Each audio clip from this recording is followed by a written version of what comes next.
Unit 2 దానికి సంబంధించిన ప్రాబ్లమ్స్ని డిస్కస్ చేద్దాం. Okay, so higher order linear differential equations అనే చాప్టర్కి సంబంధించిన ప్రాబ్లమ్స్ని డిస్కస్ చేద్దాం. మరి చూడండి, ప్రాబ్లం ఏంటంటే solve D square minus 3d plus 2 into y is equal to cos 3x. Okay, so ఇది చెప్పడానికి ఒక 2 పాయింట్స్ చెప్పాలి నేను. సో ఫస్ట్ మెథడ్ ఏంటంటే F of D into y is equal to 0 అనమాట. రైట్ సైడ్లో 0 ఉంటుంది.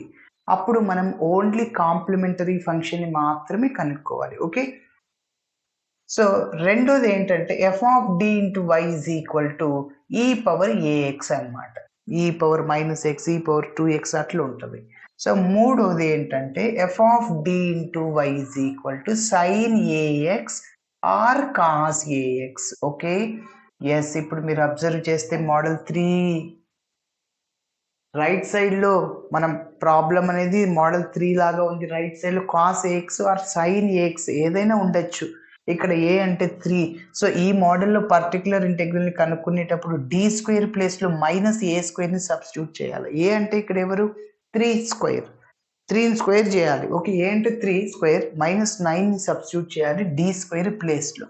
అలా చేసిన తర్వాత మనము రేషనలైజింగ్ చేసి చేస్తాం. Okay, so next fourth one ఏంటంటే F of D into y is equal to X power M model. అంటే ఎం అంటే 1 2 3 అట్లా వచ్చు. రైట్ సైడ్లో ఎక్స్ కానీ ఎక్స్ స్క్వేర్ కానీ పాలినామియల్ ఈక్వేషన్ లాగా ఉంటుంది. A x square plus b x plus C లాగా. ఓకే, సో మోడల్ 5 ఏంటంటే F of D into y is equal to e power a x into v అనమాట. నెక్స్ట్ ఈ వీడియోలో నేను ఇంకొక ప్రాబ్లమ్ని డిస్కస్ చేస్తాను చూడండి. E power 2x into sine x అనమాట. So D square minus 2d plus 5 into y is equal to e power 2x into sine x. అంటే సో మోడల్ 5 నెక్స్ట్ ప్రాబ్లమ్ ఈ వీడియోలోనే డిస్కస్ చేస్తాను. ఓకేనా, ఎస్, కాబట్టి గుర్తుపెట్టుకోవాలి. సో ఇప్పుడు స్టెప్ బై స్టెప్ చేద్దాం. ఫస్ట్ ప్రాబ్లమ్ని డిస్కస్ చేద్దాం.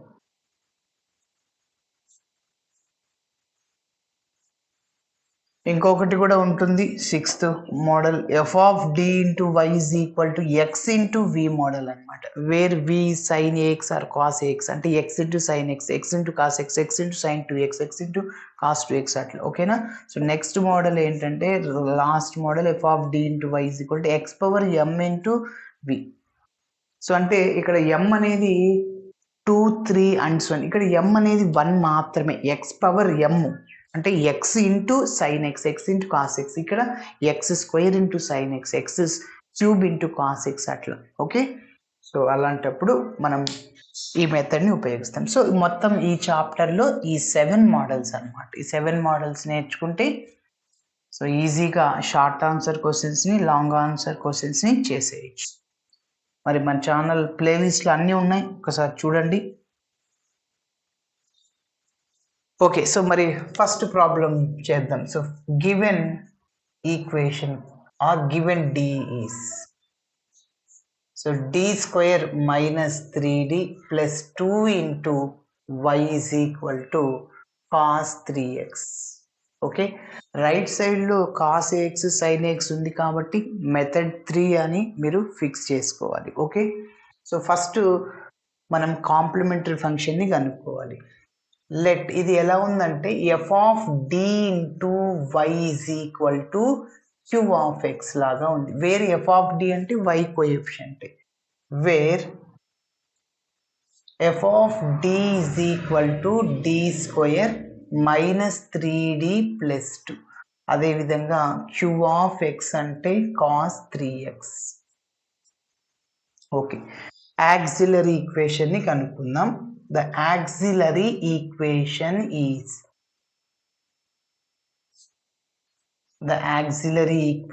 is ఫార్ములా ఏంటంటే F of m is equal to 0. F of D ఉంది కదా, ఇందులో డి ప్లేస్లో ఎంని సబ్స్టిట్యూట్ చేయండి. So that implies m square minus 3m plus 2 is equal to 0. మరి ఫ్యాక్టర్స్ని కనుక్కుందాం. సో ఎం స్క్వేర్ కోఎఫిషియంట్ 1, ఎం కోఎఫిషియంట్ -3. ఇక్కడ కాన్స్టెంట్ 2 అనమాట. సో ఫ్యాక్టర్స్ని ఎట్లా కనుక్కుంటాం? ఏసీని తీసుకోండి. ఏ అంటే 1, సి అంటే 2. 2కి factors 1, 2. 1 into 2, 2. 1 and 2 are factors of 2. So ఇప్పుడు ఇక్కడ మిడిల్లో మైనస్ సింబల్ ఉంది. సో ఈ రెండింటిని యాడ్ చేశారనుకోండి, +1 +2 ఎంత? +3. కానీ ఇక్కడ ఏముంది? మైనస్ ఉంది. సో కాబట్టి మైనస్తో మీరు మల్టిప్లై చేయాలి. ఇప్పుడు రెండింటిని యాడ్ చేయండి. -1 -2 ఎంత? -3. రెండింటిని యాడ్ చేస్తే మిడిల్ టర్మ్ వచ్చింది. అట్లనే ప్రోడక్ట్ చేయండి. -1 into -2 +2. Okay, yes. సో కాబట్టి m² అలానే రాస్తున్నా. -3mని -1 into m -2m +2 is equal to 0. ఇప్పుడు ఫస్ట్ 2 టర్మ్స్ నుంచి mని కామన్ తీయండి. అప్పుడు ఇంకా మిగిలింది m-1. ఇక్కడ చివరి 2 టర్మ్స్ నుంచి మైనస్ని అట్లనే 2ని కామన్ తీయండి. ఇంకా మైనస్ అనేది ప్లస్ అయిపోతుంది. +2 మైనస్ అనమాట. ఆల్రెడీ 2 తీసాం కాబట్టి. సో మళ్ళీ -2తో మల్టిప్లై చేయండి. -2m +2. Okay, is equal to 0. మళ్ళీ మీరు అబ్జర్వ్ చేస్తే ఈ రెండిట్లో నుంచి m-1 కామన్గా ఉంది. m-1ని కామన్ తీస్తే ఇక్కడ రిమైనింగ్ టర్మ్ m ఉంటుంది, ఇక్కడ -2. ఇప్పుడు ఒక్కొక్క టర్మ్ని 0కి ఈక్వేట్ చేద్దాం. So that implies m-1 is equal to 0, m-2 is equal to 0. So m is equal to 1, 2. Yes. ఇప్పుడు మీరు అబ్జర్వ్ చేస్తే ఇలా వచ్చిన రెండు రూట్స్ అనేవి డిఫరెంట్ రూట్స్ కదా. మరి డిఫరెంట్ రూట్స్ వచ్చినప్పుడు కాంప్లిమెంటరీ ఫంక్షన్కి formula yc is equal to c1e⁻m1x plus c2e⁻m2x. Okay, yes.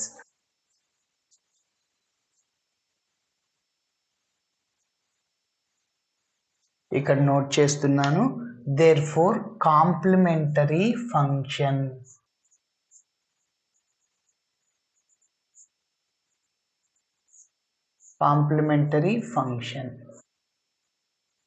yc is equal to c1e⁻1 into x, m1 into x అంటే 1 into x ప్లస్ c2e⁻m2x అని. m2 అంటే ఇక్కడ 2 అనమాట. ఇది m1 m2 అనుకుంటే. So that is taking as number 1. ఏ ప్రాబ్లానికైనా complementary function కనుక్కోవాల్సిందే. మరి ఇప్పుడు పర్టికులర్ ఇంటెగ్రల్ని కనిపెడదాం. Particular integral is equal to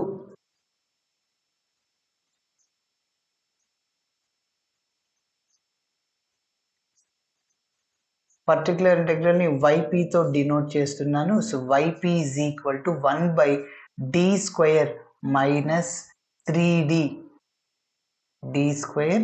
minus 3d plus 2 into పక్కన cos 3x ఉంది.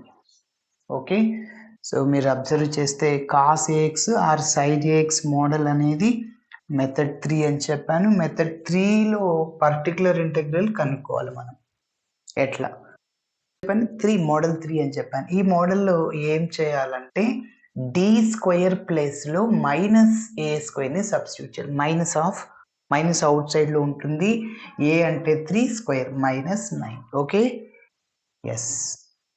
ఇప్పుడు d² ప్లేస్లో నేను -9ని సబ్స్టిట్యూట్ చేస్తున్నాను. -9 -3d plus 2 into cos 3x.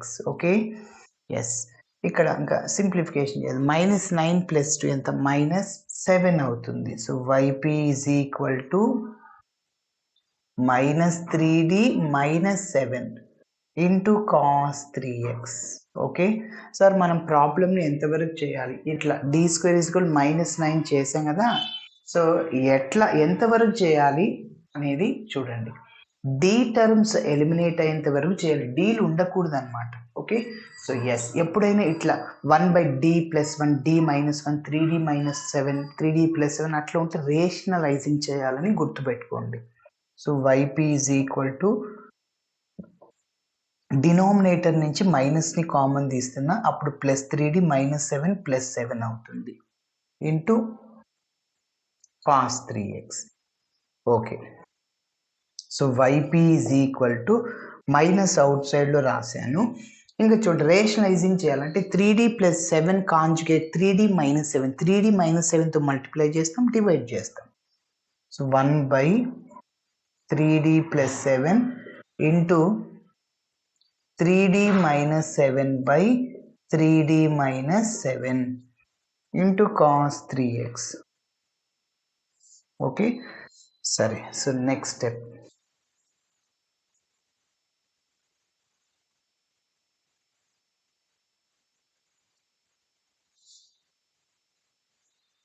Next step continuation step ఇక్కడ రాస్తున్నా. సో yp = మైనస్ అవుట్ సైడ్లోనే ఉంది ఇంటూ 1 × 3D - 7 అంటే 3D - 7 3D - 7.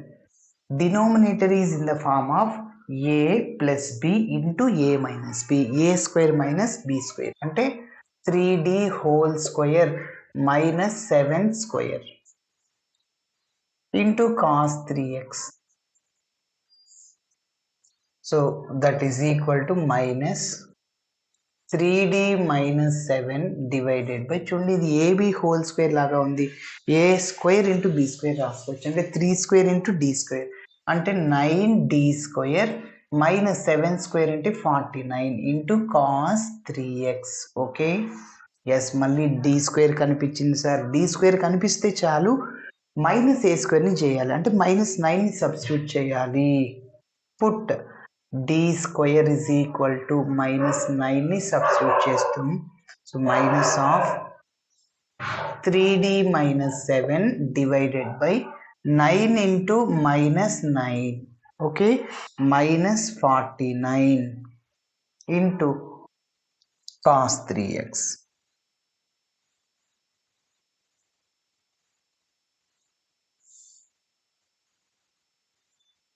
into cos 3x.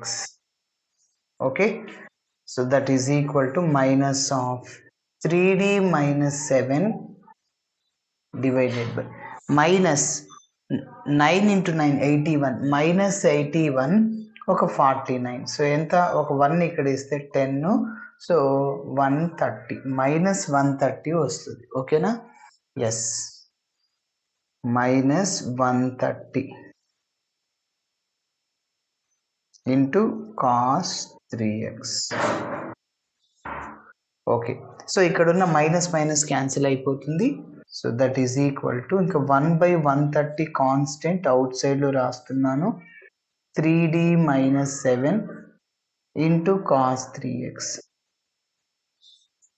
Okay, ఇప్పుడు చూడండి 3Dతో cos 3x మల్టిప్లై చేస్తాను, 7తో cos 3xని మల్టిప్లై చేస్తాను, ఇంకా D వెళ్ళిపోవాలన్నమాట. ఓకేనా,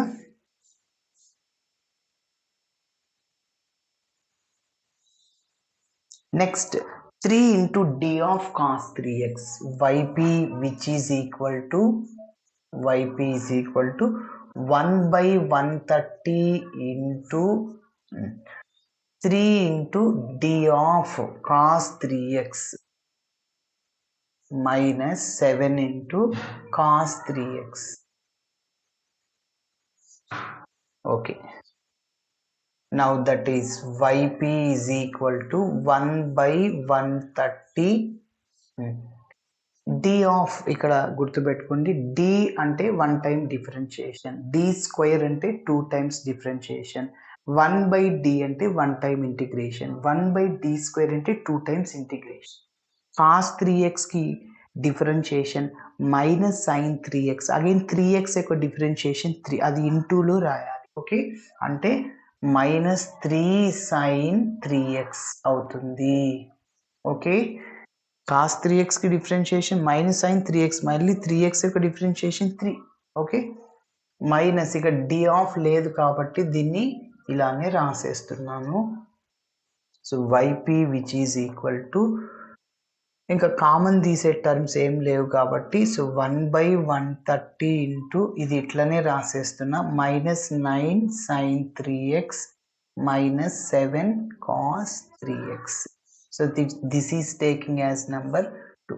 ఇప్పుడు మన ప్రాబ్లానికి complete solution, therefore complete solution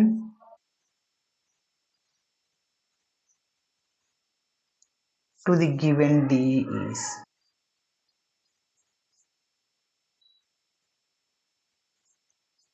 Given d is ఏంటి y is equal to yc plus yp. ycని ypని యాడ్ చేయాలి. నెంబర్ 1ని 2ని. yc అంటే c1 e power x. Number 1 చూడండి c2 e power 2x. yp అంటే ఇదే కదా, రాసేయండి. 1/130 minus 9 sin 3x minus 7 cos 3x. Okay, so ఫైనల్గా ఇది మన ఆన్సర్. ఇదే వీడియోలోనే ఇంకొక ప్రాబ్లమ్ని డిస్కస్ చేద్దాం.